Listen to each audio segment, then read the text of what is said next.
So this here is the Silurian Warrior figure from the Doctor Who Pandorica collection. This is the third figure I have gotten so far. So here's the box, just like the other boxes. You can see the back, you can see all the different CDs you can get. This one is CD number 6, so the CD that comes with this is Doctor Who and the Cave Monsters Part 2.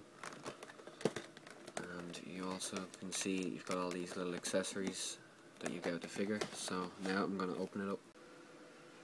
So here's the figure with its 3 accessories. You can see here the sonic disc, which is the Silurian's gun.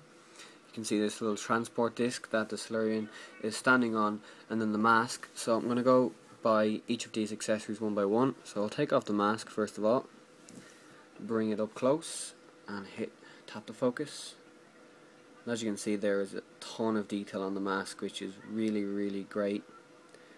So one of my favourite features of this figure is the mask. So there's the mask there, put that aside, focus back on the figure, and let's take off the sonic disc gun. Again, a lot of detail on this gun, which is really cool. All the little engravements. Focus in again, you can see right in there. So that's really cool again. Now I'll just show you the disc. Not as cool as the other 2 accessories, a bit minimalist, but cool still. And now let's have a look at the Silurian. So I'll focus in again.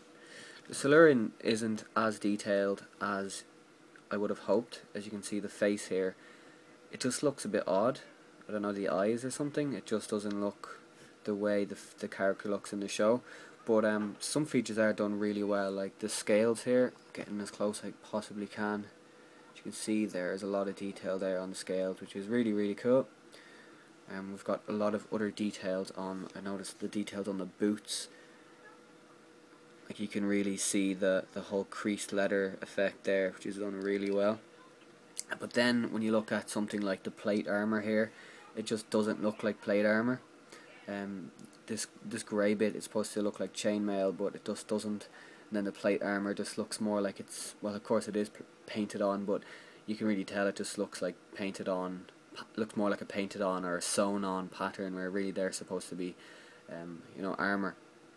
So they're not as detailed as I would have hoped. But the leather effect on the boots and the scales make up for that. And other details would be, you can really see the belt here. It really has a bit of, you know, texture to it, so that's kind of cool. I'll show the arms here. They move at the shoulders like this, and they rotate up at the biceps, and then at the wrist they turn. I'm not sure if the hands turn. They don't seem to turn very easily. They do turn. I didn't think they turned before. So the hands turn all the way around too. And the legs, you can bend them at the knees, and you can rotate the boot, but I don't think you can rotate the upper leg. I know you can on the Amy Pond figure, but for some reason these ones don't. But that doesn't bother me too much because legs aren't supposed to rotate up there. But they do bend up there, which is cool, even though you've got the skirt bit here.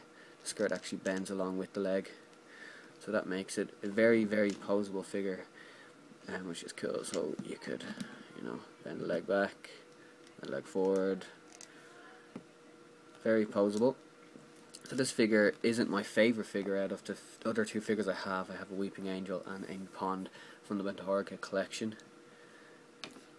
They are here. The Weeping Angel is probably my favourite figure just because of the level of detail on the Weeping Angel. But this figure is really cool, and it really makes up for it by coming with 3 accessories, especially the sonic disc gun and the mask, which are really fabulous accessories and really detailed. So this is another figure that I definitely recommend, just like the other 2, and that is the Pandorica collection Silurian Warrior.